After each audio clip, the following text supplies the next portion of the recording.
Electrolytic conductance के पिछले class में हम लोग कुछ फंडामेंटल्स डिस्कस किए थे।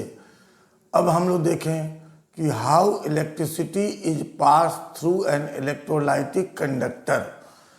इलेक्ट्रोलाइटिक कंडक्टर से इलेक्ट्रिसिटी कैसे पास कर सकते हैं या कैसे पास करते हैं। तो हम लोग क्या देखे थे कि we know that electrolytes या electrolytic conductors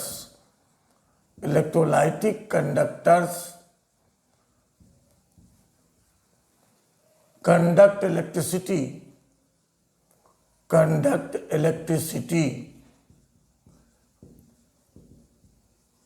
due to movement of ions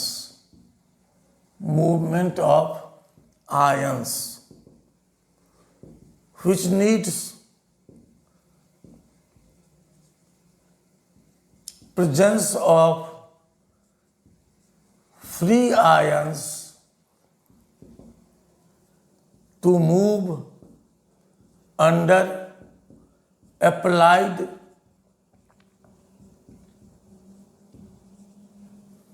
potential difference. Under applied potential difference, ions freely move कर सके, इसके लिए फ्री आयंस का प्रेजेंस जरूरी है। अब देखिए कि किस अवस्था में ये रहेगा और किस अवस्था में नहीं रहेगा। Ions are not free to move in solid state. Ions are not free. Ions are not free to move in solid state. ठोस अवस्था में आयंस मूव करने के लिए उपलब्ध नहीं होते हैं। Hence they do not conduct they मतलब electrolytes, they do not conduct या electrolytes do not conduct electricity in solid state। जब कोई आयनिक सब्सटेंस सॉलिड स्टेट में होता है तो उन आयनों के बीच इलेक्ट्रोस्टैटिक फोर्स ऑफ अट्रैक्शन इतना ज़्यादा होता है कि आयंस फ्रीडम के साथ मूव नहीं कर सकते हैं। इसलिए electrolytes do not conduct electricity in solid state.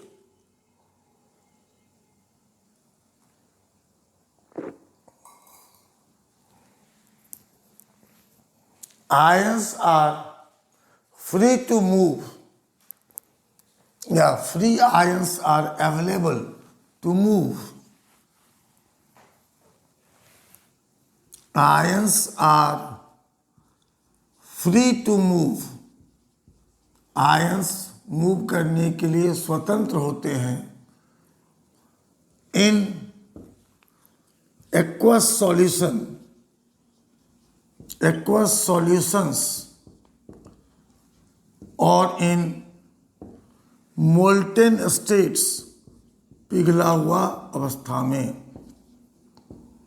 Hence electrolytes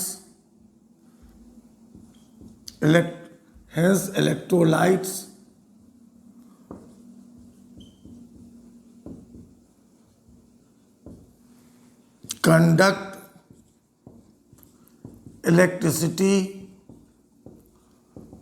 in these states। किन अवस्थाओं में?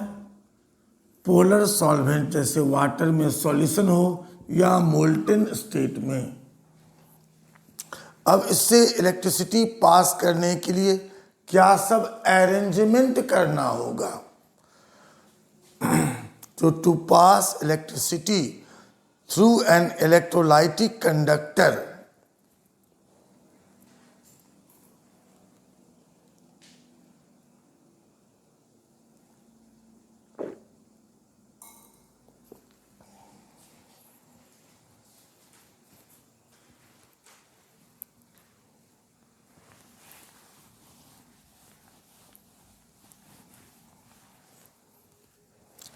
To pass electricity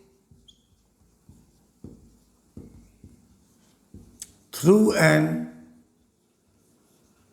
electrolytic conductor. Electrolytic conductor.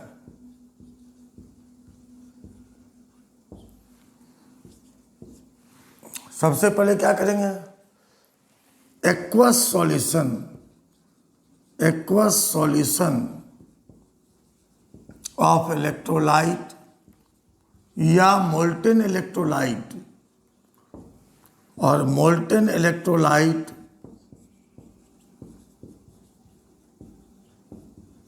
is taken in a glass vessel, कांच के बने हुए बर्तन में, जिसको हम लोग क्या कहेंगे? वोल्टामीटर। एक्वस सॉल्यूशन या मोल्टन इलेक्ट्रोलाइट लेंगे। टू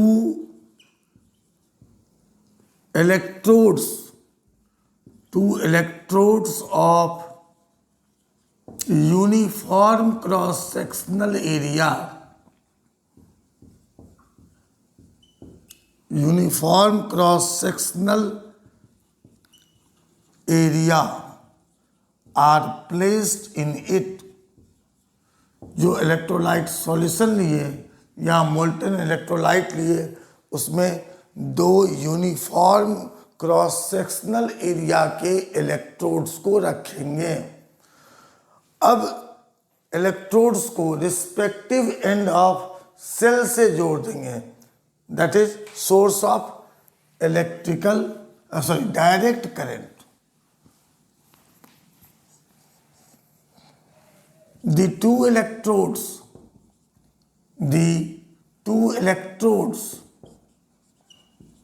इन दोनों इलेक्ट्रोड को are connected to respective ends of cell, that is source of direct current. Direct current के सोर्स से जोड़ देंगे। अब इसको हम लोग डायग्रामेटिकली देखें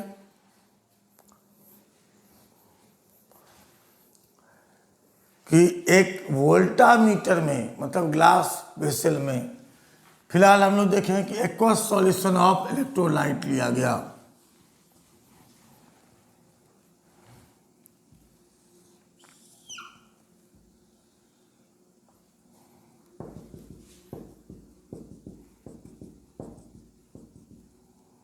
ये हो गया ग्लास वेसल।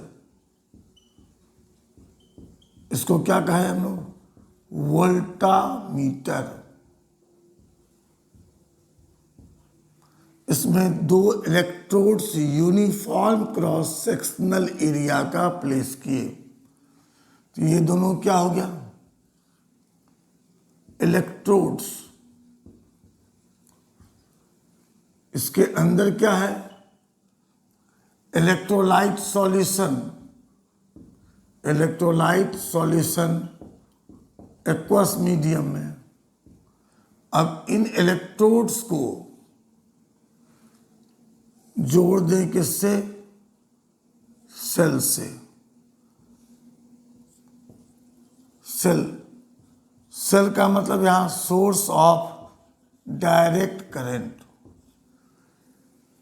तो इलेक्ट्रोलाइटिक सॉल्यूशन लिए, उसमें दो सिंगल इलेक्ट्रोड्स लिए यूनिफॉर्म क्रॉस सेक्शनल एरिया के, और उन दोनों सिंगल इलेक्ट्रोड्स को किससे जोड़ दिए? सेल से। That is source of direct current. मान ले हम लोग कि इन दोनों इलेक्ट्रोड की दूरी L सेंटीमीटर है।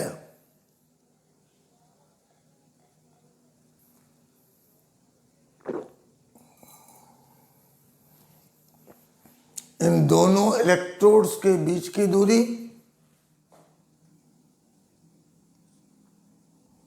L सेंटीमीटर है और जो सिंगल इलेक्ट्रोड्स है यूनिफॉर्म क्रॉस सेक्शनल एरिया वो A सेंटीमीटर स्क्वायर। तो मान लें हम लोग कि L सेंटीमीटर क्या है, डिस्टेंस बिटवीन कंडक्टर। तो L सेंटीमीटर बराबर distance between electrodes. Electrolytic conductor के लिए ये किसके बराबर हो जाएगा, length of conductor.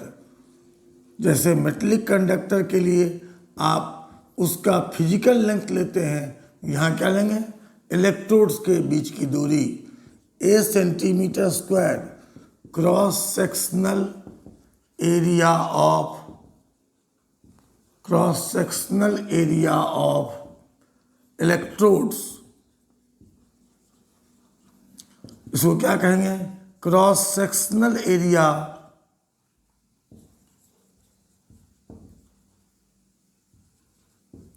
Of conductor. कैसा कंडक्टर, इलेक्ट्रोलाइटिक कंडक्टर।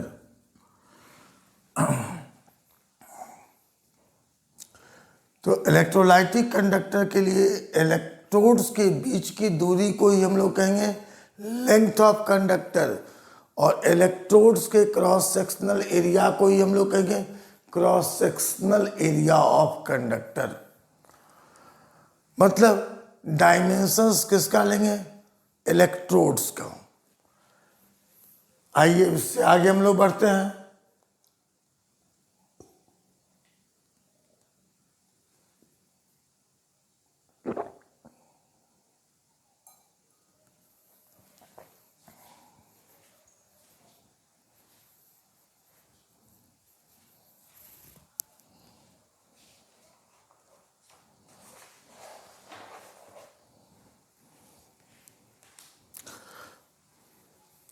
क्वेश्चंस आता है कभी कभी कि differences between electrolytic conductors and metallic conductors, इसको हम लोग डिफरेंशिएट कर दें।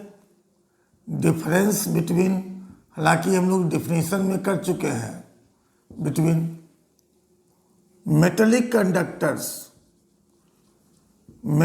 कंडक्टर्स और इलेक्ट्रोलाइटिक कंडक्टर्स।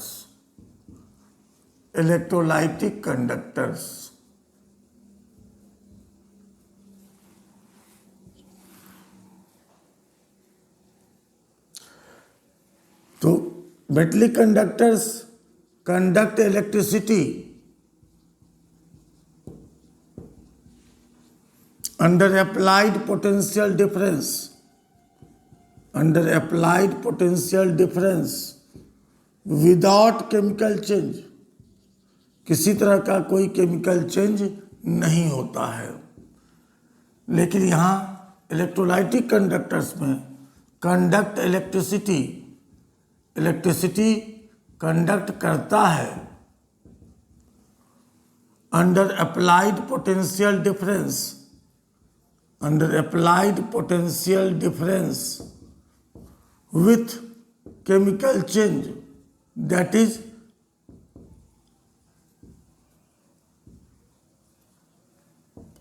नॉन स्पॉन्टेनियस, जो खुद से नहीं होने वाला हो, नॉन स्पॉन्टेनियस रिडॉक्स रिएक्शन होगा।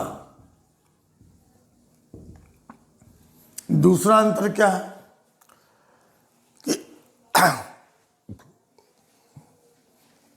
इलेक्ट्रोलाइटिक कंडक्टर्स इलेक्ट्रिसिटी कंडक्ट करता है किसके चलते, due to movement of ions, जबकि मेटलिक कंडक्टर कंडक्ट करता है due to movement of electrons. क्या हो जाएगा? Conduct electricity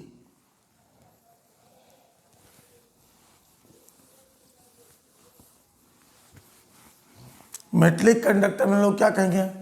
conduct electricity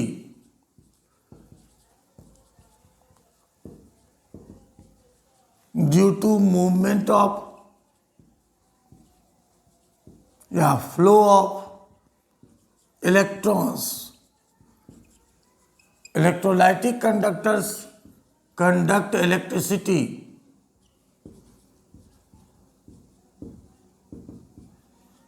due to movement of ions. इलेक्ट्रॉनों को लेके जाता है, लेकिन कौन लेके जाता है? आयंस। अब इसमें हम लोग जानते हैं कि इलेक्ट्रॉन का मास नेग्लिजिबल होता है, इसलिए मेटलिक कंडक्टर में मास का एक्सचेंज नहीं होगा, there is no transfer of mass. लेकिन इलेक्ट्रोलाइटिक कंडक्टर में मास का ट्रांसफर होगा, क्योंकि आयंस का मास नेग्लिजिबल नहीं होता है।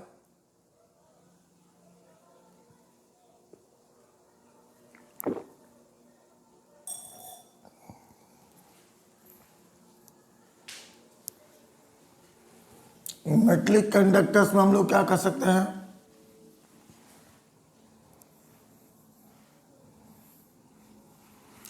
कि conduction of electricity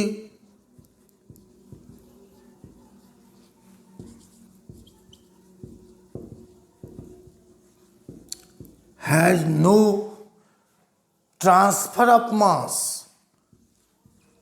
transfer of mass इसमें इन्वॉल्व नहीं होता है, लेकिन यहां आयंस का मूवमेंट है, तो आयंस का मास नेग्लिजिबल नहीं होगा, तो conduction of electricity has transfer of mass. Mass का ट्रांसफर होगा। और क्या अंतर है कि टेम्परेचर बढ़ने से इसका रेसिस्टेंस बढ़ेगा। देयर इज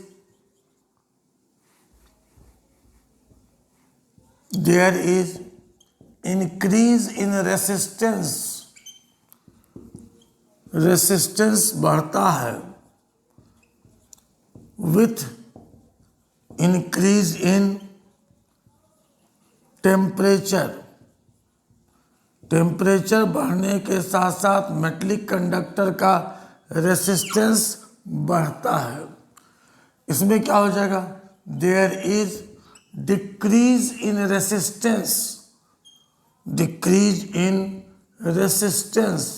रेसिस्टेंस का मास घटता है विथ इंक्रीज इन टेम्परेचर।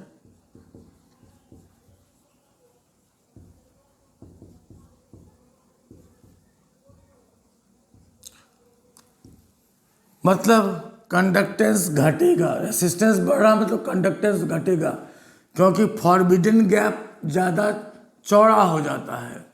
यहाँ रेसिस्टेंस घटेगा मतलब कंडक्टेंस बढ़ेगा due to increase in kinetic energy of ions and decrease in viscosity of solution. अब आइए हम लोग ओम्स लॉ। मेटलिक और इलेक्ट्रोलाइटिक दोनों प्रकार के कंडक्टर ओम्स लॉ का पालन करते हैं। Ohm's law metallic as well as electrolytic conductors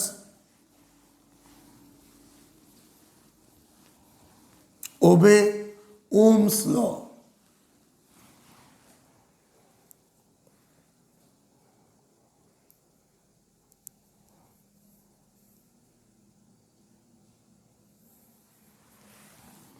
Ohm's law.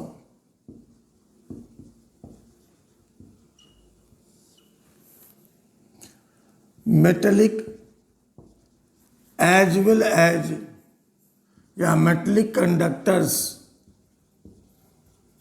as well as electrolytic conductors ओबे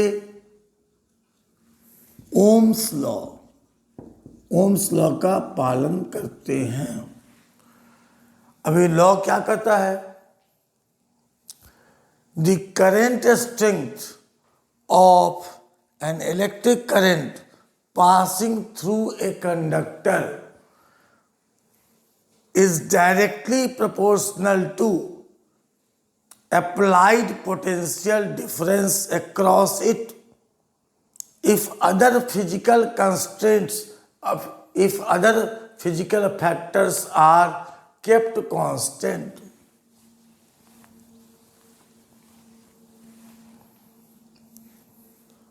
तो ओम्स लॉ क्या कहता है? The law states that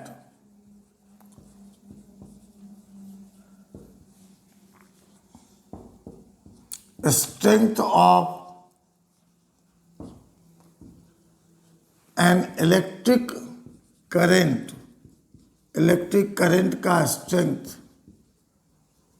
passing through a conductor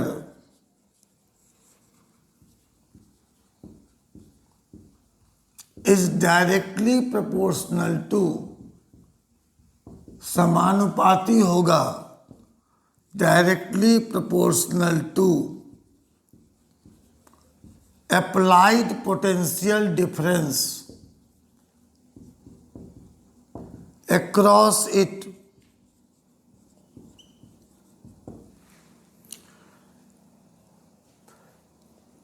if other physical factors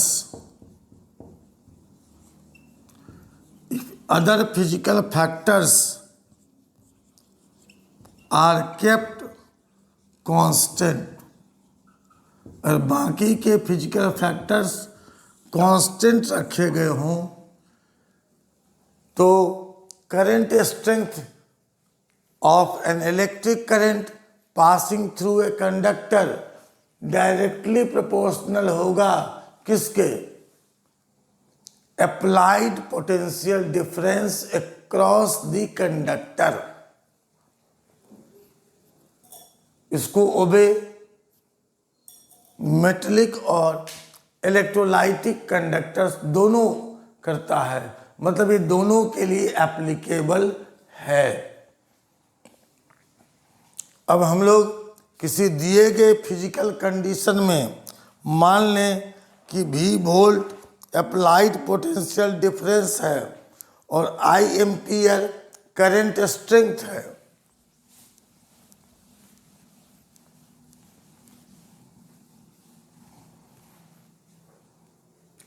मान लें हम लोग कि V volt applied potential difference और I एम्पियर करंट स्ट्रेंथ, तो ओम्स लॉ क्या कहता है? अकॉर्डिंग टू ओम्स लॉ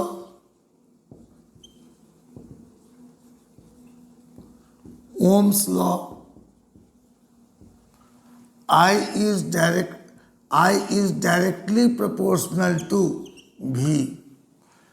इसलिए I बराबर, अब यहाँ से प्रोपोर्शनैलिटी को हटाएं, 1/R into B. 1/R proportionality constant कहें, proportionality constant,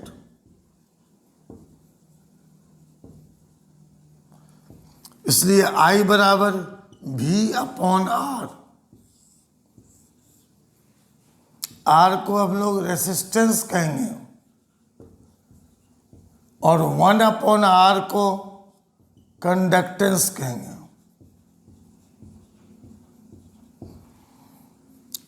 current strength of an electric current flowing through a conductor under applied potential difference is equal to potential difference by resistance of conductor।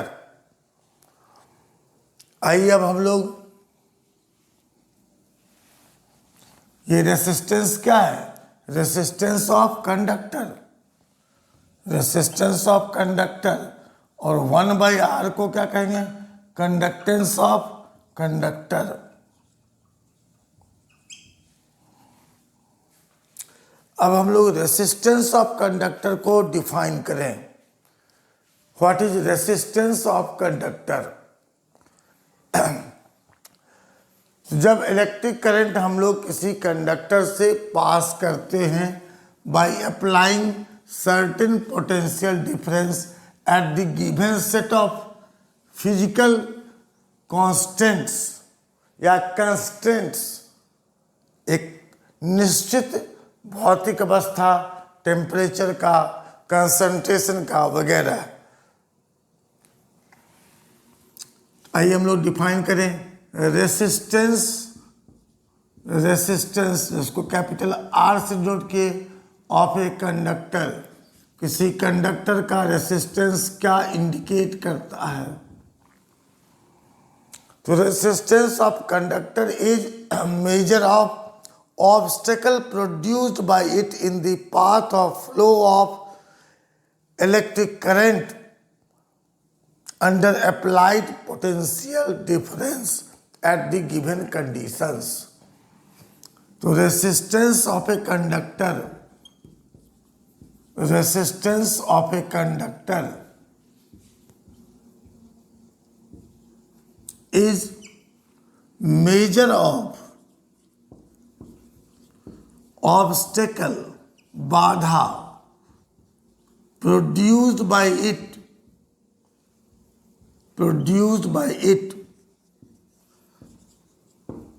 in the path of flow of electric current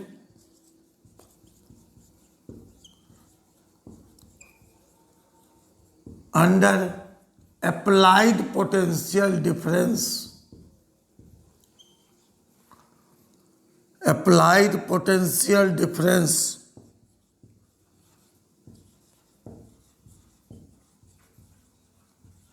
at given physical conditions, दिए गए physical conditions means temperature, concentration etcetera, जो बाधा उत्पन्न करता है उसको हम लोग कहते हैं, करंट के फ्लो के रास्ते में जो बाधा उत्पन्न होता है किसके चलते? कंडक्टर के बिहेव के चलते, उसको कहेंगे हम लोग, उसके मेजर को कहेंगे हम लोग रेसिस्टेंस। मान लें हम लोग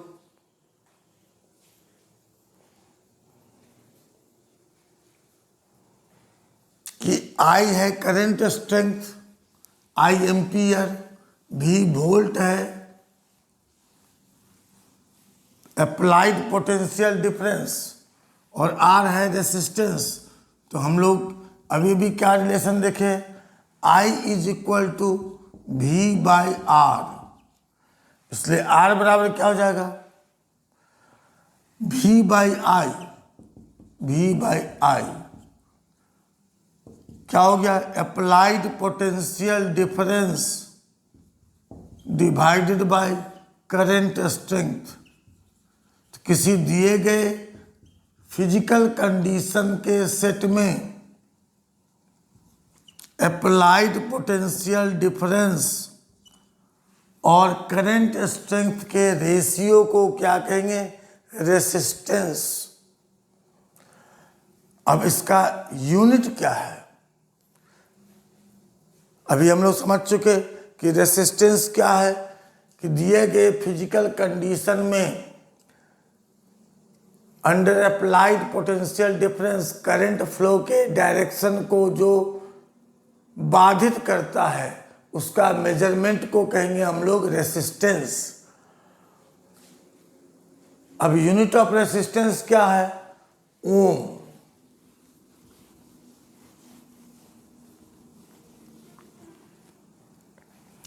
यूनिट ऑफ रेसिस्टेंस आर बराबर ओम।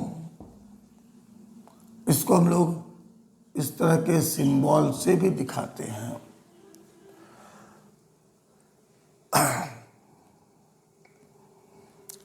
अब इसको हम दिए गए फिजिकल कंडीशंस में लेंथ और क्रॉस सेक्शनल एरिया से कोरिलेट करें।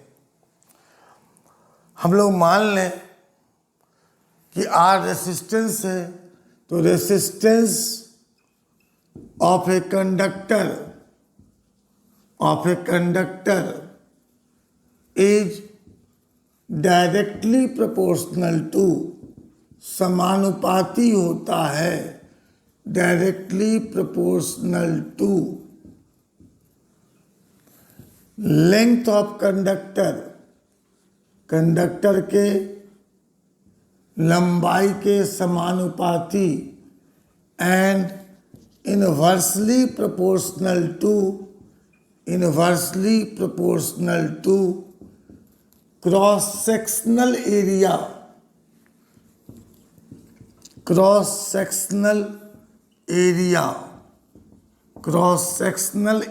ऑफ कंडक्टर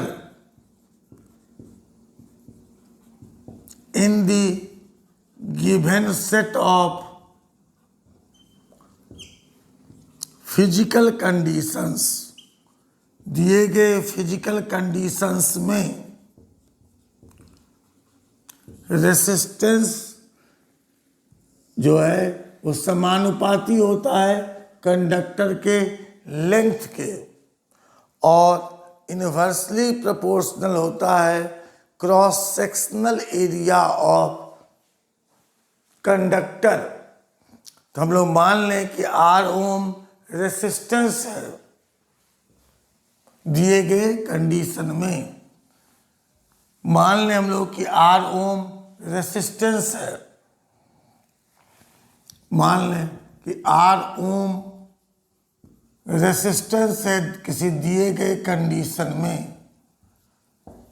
L सेंटीमीटर या L metre length of conductor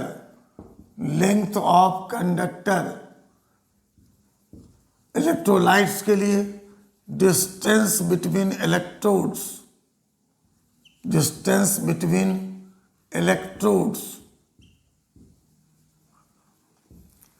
A centimetre square cross sectional area of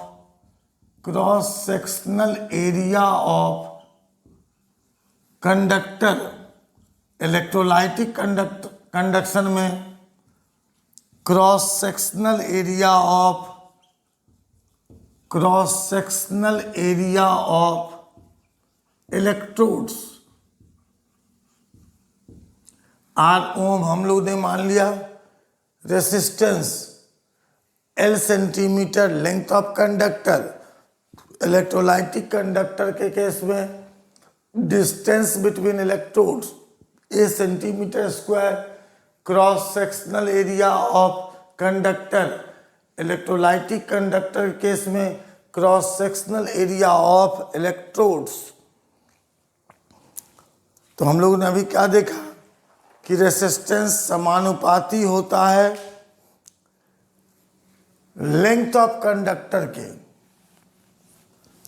किसी भी दिए गए सेट ऑफ फिजिकल कंडीशंस में आर समानुपाती होगा एल का, आर समानुपाती होगा 1/a का, मतलब आर व्युत्क्रमानुपाती होगा ए का। तो are is proportional to L/a, जहाँ एल क्या है, लेंथ ऑफ कंडक्टर या डिस्टेंस बिटवीन इलेक्ट्रोड्स, और ए क्या है, cross sectional area of conductor या cross sectional area of electrodes. अब प्रोपोर्शनैलिटी को हटाएं, आर बराबर रो इंटू L/a, जहां रो हो गया प्रोपोर्शनैलिटी कांस्टेंट रो, अब रो को क्या कहेंगे? स्पेसिफिक रेसिस्टेंस और रेसिस्टिविटी ऑफ कंडक्टर। रो को हम लोग क्या कहेंगे? स्पेसिफिक रेसिस्टेंस, स्पेसिफिक रेसिस्टेंस और रेसिस्टिविटी, रेसिस्टिविटी ऑफ कंडक्टर। दिए गए फिजिकल कंडीशंस में स्पेसिफिक रेसिस्टेंस, फिजिक्स में स्पेसिफिक शब्द का इस्तेमाल कब करते हैं? जब हम लोग यूनिट के लिए निकालते हैं, इकाई के लिए निकालते हैं। जब यूनिट मास के लिए निकालते हैं हीट का थर्मल चेंज, तो कहते हैं स्पेसिफिक हीट। जैसे अगर 10 टैबलेट का 10 टैबलेट का स्ट्रिप लिए किसी मेडिसिन का, उसका कीमत 80 रुपया है, तो स्पेसिफिक प्राइस कितना हो गया? 8 रुपीज, क्योंकि पर टैबलेट 8 रुपया पड़ा। तो यहाँ भी अगर हम लोग L बराबर 1 सेंटीमीटर और A बराबर 1 सेंटीमीटर स्क्वायर ले लें, मतलब unit length of conductor and unit cross sectional area of conductor. Physics में हम लोग L बराबर 1 मीटर और A बराबर 1 मीटर स्क्वायर लेंगे। केमिस्ट्री में लेंगे L बराबर 1 सेंटीमीटर और A बराबर 1 सेंटीमीटर स्क्वायर। तब जो रेसिस्टेंस आएगा उसको हम लोग क्या कहेंगे? स्पेसिफिक रेसिस्टेंस और रेसिस्टिविटी। तो अगले क्लास में हम लोग डिस्कस करेंगे स्पेसिफिक रेसिस्टेंस एंड रेसिस्टिविटी। अगला टॉपिक क्या है? Specific resistance, specific resistance, specific resistance जिसको हम लोग रो से नोट किए हैं, और resistivity, resistivity of a conductor. किसी कंडक्टर का स्पेसिफिक रेसिस्टेंस या रेसिस्टिविटी से हम लोग क्या समझते हैं?